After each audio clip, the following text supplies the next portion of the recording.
హోలీ పండుగ వస్తుందంటే చాలు దారుల వెంట ఎటు చూసినా మోదుగు పూలు అందరినీ ఆకట్టుకుంటాయి. ఒకప్పుడు హోలీ పండుగకు 2 రోజుల ముందు నుంచే అడవిలో తిరిగి పూలను సేకరించి రంగులు తయారు చేసుకునేవారు. ప్రస్తుతం రసాయన రంగులు ఎక్కువైనందున వీటిని గుర్తించడం లేదు.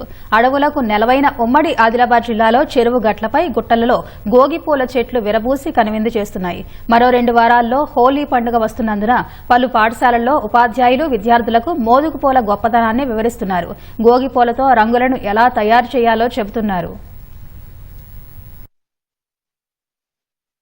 కొద్ది రోజుల్లో మనం హోలీ పండుగ సెలబ్రేట్ చేసుకోబోతున్నాము. సో ఇందులో ఈ హోలీ పండుగలో చాలా మటుకి కలుషితమైన కలర్స్ మనం వాడుతూ ఉంటాము. దానివల్ల చాలా సైడ్ ఎఫెక్ట్స్ ఉంటాయి. అంటే పిల్లలకు చాలా ఉంటాయి. ఎందుకంటే అవి స్కిన్ పైన ఎఫెక్ట్ చూపిస్తాయి, కండ్ల పైన ఎఫెక్ట్ చూపిస్తాయి, శ్వాస పైన కూడా ఎఫెక్ట్ చూపిస్తాయి. కాబట్టి మనం కలుషిత కలర్స్ బదులు మనం న్యాచురల్ కలర్స్ వాడితే చాలా బాగుంటుంది. దీని ఆకుల్ని ఎండబెట్టి పౌడర్ చేసి వాడినా కానీ చాలా బాగుంటుంది. లేదు అని అంటే ఈ ఆకులను వాటర్లో బాయిల్ చేసినా కానీ కలర్ వాటర్ వస్తాయి. దాంతో కూడా మనము హోలీ సెలబ్రేట్ చేసుకోవచ్చు. ఇది కంట్లో పోయినా కానీ నోట్లో పోయినా కానీ పిల్లలకి ఎటువంటి సైడ్ ఎఫెక్ట్స్ ఉండవు. చాలా హెల్దీగా ఆడుకోవచ్చు. కాబట్టి ప్రతి ఒక్కరు దీన్ని ఎంకరేజ్ చేయండి.